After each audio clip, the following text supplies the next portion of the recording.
ते अनैसर्गिक आहे, त्याच्यामध्ये व्हीओसी जास्त आहे, तर त्याचा दुष्परिणाम आपल्याला, कारण ती हवा कंडिशनच होत नाही ना, हवा त्याच्यामध्ये शुद्धीकरण होतच नाही, त्यामुळे त्याचा दुष्परिणाम आपल्याला जास्त प्रकारे जाणवतो.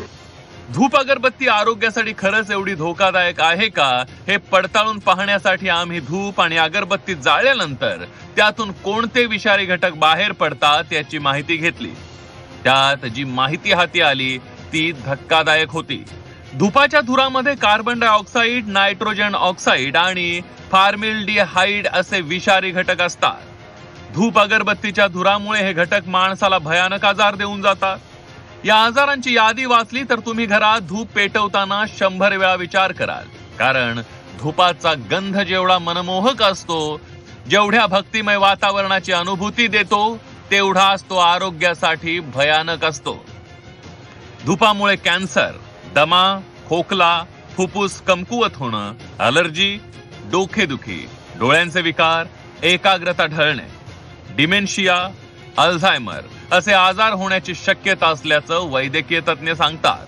आता याचे दुष्परिणाम केव्हा झाले, धूपन आणि अगरबत्ती ही गाजली, पण याच्यामध्ये ज्या वेळेला अनैसर्गिक घटक आले आणि या अनैसर्गिक घटकांच्या वापरामुळे याचे दुष्परिणाम आपल्याला दिसू लागले. अनैसर्गिक घटकांमध्ये काय आहे, पीएच आहे, नंतर पॉलिकल्स आहेत, नंतर मग अल्डिहाइड्स आहेत, त्याचबरोबर आणखी पॉलिसायक्लिक अरोमॅटिक हायक्लोराइड म्हणून जे असतात ते आहे, म्हणजे पीएच. आता हे जेव्हा असतात त्यावेळेला याचा दुष्परिणाम आपल्या श्वासनलिकेवरती पण होतो, हृदयावरती पण होतो, मेंदूवरती पण होतो.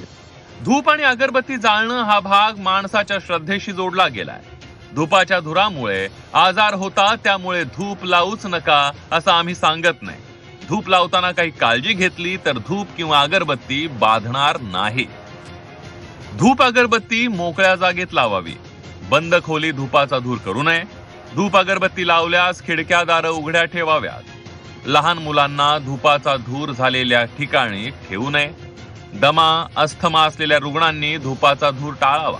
नैसर्गिक धूप आणि नैसर्गिक अगरबत्ती यांचाच वापर आपल्याला करणं अपेक्षित आहे. म्हणजे मुळातच साधं तुम्ही कापूर जरी लावला तरी ते धूपन होतं. कापरावरती साधं तुळशीची पानं टाकलं तरी ते धूपन होतं. हे घरगुती करण्यासारखं आहे. म्हणजे कडुनिंबाची पानं, तुळशीची पानं, पारिजातकाची पानं हे टाकून सुद्धा आपण घरच्या घरी धूपन चांगल्या पद्धतीने करू शकतो. की ज्या वेळेला आपण बाहेरचं आपल्याला तात्काळ धूपन येतं, पण धूपणाचे आता नैसर्गिक प्रकार खूप आहेत. मला असं वाटतं की ते धूपणाचे प्रकार तेच आपण अवलंबावे आणि रोज संध्याकाळी लावल्याने वातावरणाची शुद्धी करून आपलं घर शुद्ध ठेवण्याचा प्रयत्न हा परंपरेपासून चालत आलाय. घरातील वातावरण प्रसन्न राखण्यासाठी घरात खेळती हवा ठेवा. मोकळ्या जागेतला धूर श्वास कोंडणारा वाटत नाही. उलट खेळत्या हवेतला धूप मन प्रसन्न अधिक ठेवतो. श्रद्धा बाळगताना अधिक डोळस राहिल्यास आपण सगळेच आरोग्यदायी जीवन जगू यात शंका नाही. Bureau report.